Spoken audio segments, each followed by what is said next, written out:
If you're replacing halogen bulbs in a range hood, LEDs use a lot less energy.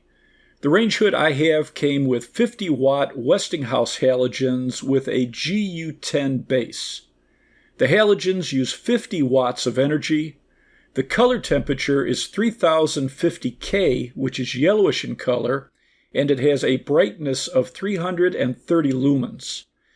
This LED is a 50-watt equivalent, but it only uses 6 watts of energy compared to 50. It has a 3000 K color temperature, which is also yellowish in color, and it has a brightness of 450 lumens compared to 330 lumens. It uses less energy and it's brighter.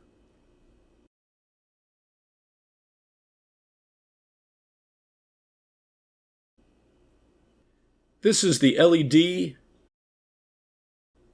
This is the halogen.